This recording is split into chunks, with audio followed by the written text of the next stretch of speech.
আপনারা কি কখনো ভেবে দেখেছেন একবার যে বেসনের মধ্যে দুধ গুলে এত সুস্বাদু একটি রেসিপি তৈরি করা যায়? আর মার্কেটে কিনতে গেলে প্রচুর দাম নিয়ে নেয়।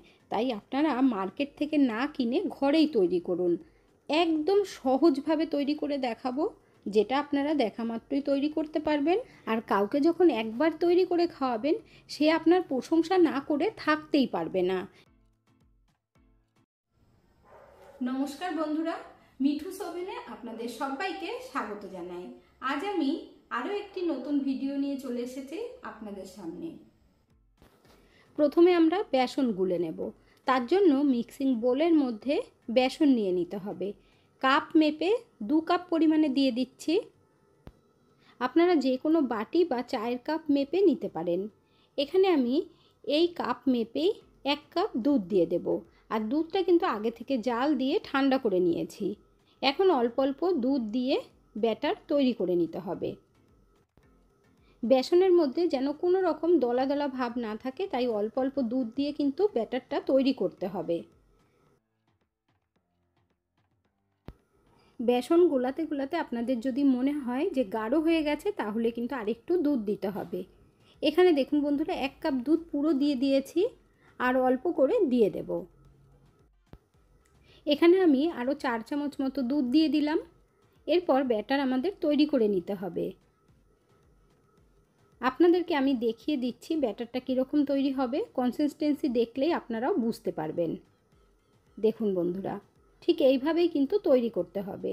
আর বেসন গোলার সময় দুধ একটু কম বেশি লাগতে পারে, সেটা অসুবিধে নেই। এখন এই বেসনের ব্যাটার আমরা ঢেকে রেখে দেব 5 মিনিটের জন্য। তাতে করে বেসনটা খুব সুন্দরভাবে সেট হয়ে যাবে। এরপর একটা কাজ করতে হবে আমাদের। তার জন্য একটা ট্রে নিয়ে নিয়েছি, আর তার উপরে বাটার পেপার দিয়ে দিলাম। এরপর নিয়ে নিয়েছি কিছুটা পেস্তা আর কাজু। আপনাদের ঘরে যেই ড্রাই ফ্রুট থাকবে সেটাই আপনারা দিতে পারেন। এইভাবে একটু ছড়িয়ে দেবেন।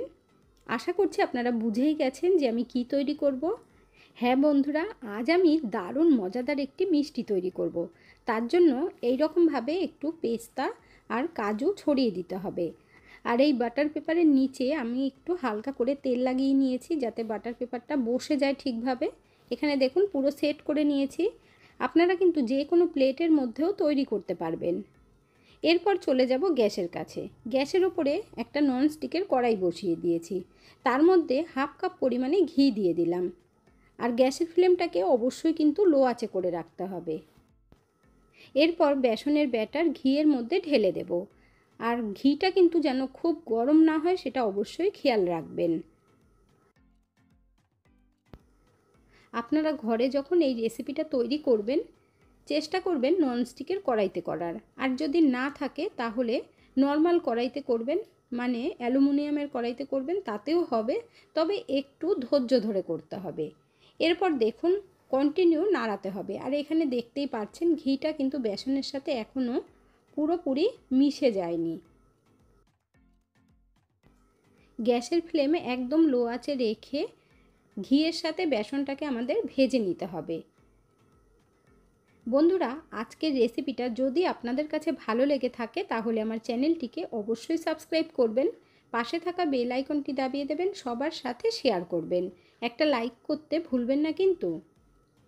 এখানে আপনারা দেখতেই পাচ্ছেন এখন কিন্তু ঘি বেসনের সাথে অনেকটাই মিশে গেছে। আর এইভাবে একটু খুন্তি হোক বা স্প্যাচুলা হোক দিয়ে আপনারা বেসনটাকে ভালোভাবে ম্যাশ করতে থাকবেন। কন্টিনিউ নাড়াবেন আর এইভাবে ম্যাশ করবেন। তাহলে আর দলাও পাকিয়ে যাবে না, আর খুব সুন্দর মিষ্টিটা আমাদের তৈরি হবে। ঘিয়ের সাথে বেসন ভাজতে ভাজতে এখানে দেখুন অনেকটাই কিন্তু শক্ত হয়ে এসেছে। এই পর্যায়ে দিয়ে দিতে হবে সুজি। এখানে আমি 3 চামচ পরিমাণে সুজি নিয়েছি, দিয়ে দিলাম। এরপর এই সুজির সাথে বেসনটাকে ভালোভাবে ভাজতে হবে। তার জন্য কিন্তু কন্টিনিউ নাড়াবেন। বেসনের এই মিষ্টিটা তৈরি করতে 1/2 কাপ ঘিয়েই হয়ে যাবে। যদি আপনারা ট্র্যাডিশনালভাবে তৈরি করতে চান, তাহলে কিন্তু অনেক ঘি লাগে। তাই একদম সহজে আর কম উপকরণ দিয়ে তৈরি করে দেখাচ্ছি, যাতে আপনারা প্রত্যেকেই ঘরে তৈরি করে নিতে পারেন। আর এতটাই সুস্বাদু হয় যে আপনারা তৈরি না করলে বুঝতে পারবেন না। এই সময় স্প্যাচুলা দিয়ে ঠিক এইভাবে ছোট ছোট টুকরো করে দিতে হবে। এই মিষ্টির মধ্যে যাতে খুব সুন্দর একটা সেন্ট হয় তার জন্য আমরা এলাচের পাউডার দিয়ে দেব হাফ টিস্পুন মতো। একটু বেশি করে দেবেন, খেতে ভালো লাগবে। এখন খুব ভালোভাবে মিশিয়ে নিতে হবে। এতক্ষণে কিন্তু একবারও গ্যাসের ফ্লেম আমি বাড়িয়ে দিইনি, একদম লো আঁচেই দিয়ে রেখেছি। আবারও আপনাদেরকে বলে দিচ্ছি যাতে আপনারা একদম পারফেক্টভাবে তৈরি করতে পারেন। এইভাবে নাড়িয়ে নাড়িয়ে বেসনটাকে খুব ভালোভাবে ভাজতে হবে যাতে করে বেসনের কাঁচা গন্ধ একদম চলে যায়। আর ভাজতে ভাজতে আপনারা দেখতেই পারবেন পুরো ঝুরঝুরে হয়ে গেছে। এখানে দেখুন অনেকটাই কিন্তু ঝুরঝুরে হয়েছে। সত্যি কথা বলতে এই কাজটা আমাদেরকে একটু ধৈর্য ধরেই করতে হবে, তবে 20 থেকে 25 মিনিটেই আপনারা তৈরি করে নিতে পারবেন। এখানে দেখুন বন্ধুরা, সুজি ভাজলে যেমন হয় ঠিক কিন্তু এই রকমই হয়েছে বেসন। আর দেখতে কতটা সুন্দর লাগছে দেখুন, বুঝতেই পারছেন যে আমাদের মিষ্টিটা কত সুন্দর তৈরি হবে। আর এই রকমভাবেই কিন্তু আপনাদেরও তৈরি করতে হবে বন্ধুরা। আর কমেন্ট করে জানাবেন আপনাদের কাছে কেমন লাগলো। এখানে আপনাদের একটু দেখিয়ে দিচ্ছি, দেখুন একদম ঝরঝরে আছে। বেসন ভাজাটা যদি এইরকম ঝরঝরে হয় তাহলেই কিন্তু মিষ্টিটাও আমাদের একদম পারফেক্ট হবে। এখন আমরা কড়াইটা নামিয়ে রাখবো। তারপর একটা বাটি বসিয়ে দিয়ে এর মধ্যে সেম কাপ মেপেই আমরা 1 কাপ চিনি দিয়ে দেব। আর এই কাপের হাফ কাপ জল দিতে হবে। সত্যি কথা বলতে বন্ধুরা, আমি কিন্তু পাশের গ্যাসে ভাত বসিয়েছিলাম, তাই জন্য কড়াইটা নামিয়ে নিয়েছি। আপনারা চাইলে কিন্তু পাশের গ্যাসে চিনির শিরাটা তৈরি করে নিতে পারেন। আর নামিয়ে রাখলে কোনোই অসুবিধা হবে না। এখানে দেখুন বন্ধুরা, আমরা চিনির শিরা তৈরি করব, তবে 1 তার 2 তারের কিন্তু দরকার হবে না। আর এই চিনির শিরাটা তৈরি করার সময় গ্যাসের ফ্লেম লো টু মিডিয়াম আঁচে রাখবেন, আঁচ বাড়িয়ে দেবেন না, তাহলে রসটা মোটা হয়ে যাবে, মানে ভারী হয়ে যাবে। এইভাবে যদি চিনির শিরা তৈরি করেন তাহলে মিষ্টিটা কিন্তু শক্ত হবে না, খুব সুন্দর জুসি হবে। আর মিষ্টিটা দেখলে আপনারাও বুঝতে পারবেন। অনেকের এরকম হয় যে মিষ্টি তৈরি করার পরে শক্ত হয়ে যায়, তবে আমি যেভাবে চিনির শিরাটা তৈরি করলাম আপনারা যদি এভাবেই তৈরি করেন তাহলে কিন্তু একটুও শক্ত হবে না। চিনি ভালোভাবে মেল্ট হয়ে গেছে। এখন আমরা এই চিনির শিরাটা নামিয়ে নেব আর গরম গরম দিয়ে দেব বেসনের মধ্যে। কড়াইটা বসিয়ে দিয়ে গ্যাসের ফ্লেম কিন্তু লো আঁচেই রেখেছি। আর গরম গরম চিনির শিরাটা দিয়ে দিতে হবে। এরপর কন্টিনিউ নাড়াতে হবে, এটা অবশ্যই খেয়াল রাখবেন। আর বেসনটা দেখুন কত সুন্দর দানাদার মতো হয়েছে, একদম দানা দানা হয়েছে। যেমনভাবে আমরা সুজির হালুয়া তৈরি করি ঠিক ওই রকম লাগছে। সত্যি কথা বলতে যখন আমি বেসনটা ভাজছিলাম আমি একটু হাতে নিয়ে আপনাদের দেখাতে গেছিলাম, কিন্তু এতটাই গরম লেগে গেছে যে আর দেখাতে পারিনি। এখানে দেখুন আস্তে আস্তে করে চিনি শিরাটা বেসনের মধ্যে পুরো টেনে নিচ্ছে। এতে করে মিষ্টিটা ভীষণ জুসি হবে। বন্ধুরা, এই ধরনের নতুন নতুন রান্নার ভিডিও পেতে হলে আমার চ্যানেলটিকে কিন্তু অবশ্যই সাবস্ক্রাইব করে রাখতে হবে। আর পাশের বেল আইকনটিকে একটু দাবিয়ে দেবেন, তাহলে সবার আগে নোটিফিকেশান আপনার মোবাইলেই পৌঁছে যাবে। এখানে আপনারা দেখে বুঝতেই পারছেন বেসনটা কিন্তু অনেকটা ডোয়ের আকারে এসে গেছে। আর বেশিক্ষণ কিন্তু আমাদের টানাতে হবে না। এখন আমরা একটু চেক করে নেব, তাই হাতটা একটু ভিজিয়ে নিতে হবে, তাহলে গরম ভাবটা লাগবে না। এখানে দেখুন কত সুন্দর লাড্ডুর মতো হয়ে যাচ্ছে। মিষ্টি তৈরি করার জন্য একদম রেডি। এখন আমরা গ্যাসের ফ্লেম বন্ধ করে দিয়ে এমনি নাড়াবো, তাহলে গরম ভাবটা একটু কম হবে।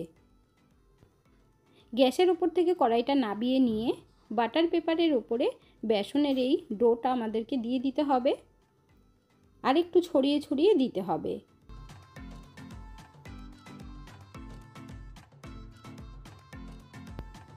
এরপর স্প্যাচুলা দিয়ে একটু ভালোভাবে সেট করতে হবে। দেখুন এইভাবে চেপে দেবেন, গরম থাকতে থাকতেই, ঠান্ডা যেন না হয় সেটা কিন্তু খেয়াল রাখবেন। এই মিষ্টিটা যাতে তৈরি করতে আপনাদের কোনো রকম অসুবিধে না হয়, তাই জন্য আপনাদেরকে কিন্তু আমি খুব ভালোভাবে দেখিয়ে দিয়েছি, যাতে বুঝতেও অসুবিধে না হয়। আপনারা পুরোটা ফলো করবেন, তাহলেই দেখবেন একদম দোকানের মতো পারফেক্ট মিষ্টি ঘরেই তৈরি করতে পারছেন। দেখুন কত সুন্দরভাবে সেট করে নিয়েছি। এই মিষ্টিটা সেট হওয়ার জন্য 2 ঘন্টা আমরা রেখে দেব। তারপর একদম ভালোভাবে ঠান্ডা হয়ে যাবে, তখন দেখবেন বেশ শক্ত হয়ে গেছে। আর আপনারা চাইলে 1 ঘন্টা ফ্রিজে রাখতে পারেন। এখানে দেখুন বন্ধুরা, মিষ্টিটা কিন্তু পুরোপুরি সেট হয়ে গেছে। এখন আমরা বাটার পেপারের থেকে তুলে নেব। হাত দিয়ে আপনাদেরকে দেখিয়ে দিলাম চেক করে। বাটার পেপারের মধ্যে দেওয়ার জন্য দেখুন কত সুন্দরভাবে মিষ্টিটা উঠে যাবে। এখানে একটা থালার উপরে নিয়ে নিলাম মিষ্টিটা কাট করার জন্য। দেখুন বন্ধুরা, বাটার পেপারটা কিন্তু খুব সহজেই উঠে যাচ্ছে। আর কি সুন্দর হয়েছে দেখতে। এই মিষ্টিটা তৈরি করার পরে বন্ধুরা দেখতে দেখতেই শেষ হয়ে গেছে। মানে অন্য সময় হয় যে কিছু বানালে পরে 2 দিন রেখে খাওয়া যায়। সত্যি কথা বলতে বন্ধুরা, এই মিষ্টিটা এতটাই টেস্টি হয়েছে যে বানাতে না বানাতেই শেষ হয়ে গেছে। এখন আমরা চাকু দিয়ে প্রথমে হালকা হালকা একটু কাট লাগিয়ে নেব। যেহেতু এর মধ্যে পেস্তা আর কাজু দেওয়া আছে, তাই প্রথমে হালকা কাট লাগাতে হবে। এইভাবে তৈরি করে কাউকে খাওয়ালে সে বুঝতেই পারবে না ঘরের তৈরি, ভাববে হয়তো আপনারা বাজার থেকে কিনে এনে দিয়েছেন। দেখুন এবার ভালোভাবে কেটে নিচ্ছি। এখানে আমি বরফির মতো করে কেটে নেব, আর একটু বড় বড় করে কাটবো। বেসনের এই বরফি যদি আপনারা বাইরে থেকে কিনে আনেন, তাহলে দেখবেন অনেকটাই দাম নিয়ে নেয়। আর ঘরে খুব কম খরচেই কিন্তু 1 কিলো মতো বরফি আমাদের তৈরি হয়েছে, মাত্র 2 কাপ বেসন দিয়ে। এখানে দেখুন পুরো কেটে নিলাম। এখন একটা ভেঙে আপনাদেরকে দেখিয়ে দিতে হবে যে কতটা জুসি হয়েছে। আর দেখুন বন্ধুরা, কি দারুণ লাগছে না? নবরাত্রি স্পেশাল এই মিষ্টিটা কিন্তু আপনারা ঘরে তৈরি করে নিতে পারেন। আশা করছি আপনাদের কাছে ভীষণ ভীষণ ভালো লাগবে। এখন নবরাত্রি চলছে, তাই আপনারা মিষ্টিটা ঘরে তৈরি করে নিতে পারেন। এখন এক পিস ভেঙে আপনাদেরকে দেখিয়ে দেব। দেখুন বন্ধুরা, কতটা জুসি টাইপ হয়েছে মিষ্টিটা। তাই জন্যই বলছি আপনাদেরকে, না তৈরি করলে কিন্তু বুঝতেই পারবেন না। আর বাড়ির সকলেই ভীষণ খুশি হয়ে যাবে। আর পয়লা বৈশাখও আসছে বন্ধুরা। আমরা বাঙালিরা মিষ্টি মুখ ছাড়া তো থাকতেই পারি না, তাই এই মিষ্টিটা কিন্তু পয়লা বৈশাখেও আপনারা তৈরি করতে পারবেন। বেসনের এই মিল্ক কেক আপনারা ফ্রিজে একটু সময় রেখেও খেতে পারেন। ঠান্ডা ঠান্ডা আরও বেশি ভালো লাগবে, তবে খুব বেশিক্ষণ ফ্রিজে রাখবেন না। আজকের ভিডিওটা আপনাদের কাছে কেমন লাগলো অবশ্যই কমেন্ট করে জানাবেন। এতক্ষণ ধৈর্য ধরে ভিডিওটি দেখার জন্য অসংখ্য ধন্যবাদ। ভালো থাকবেন, সুস্থ থাকবেন। দেখা হচ্ছে পরের ভিডিওতে। Thank you.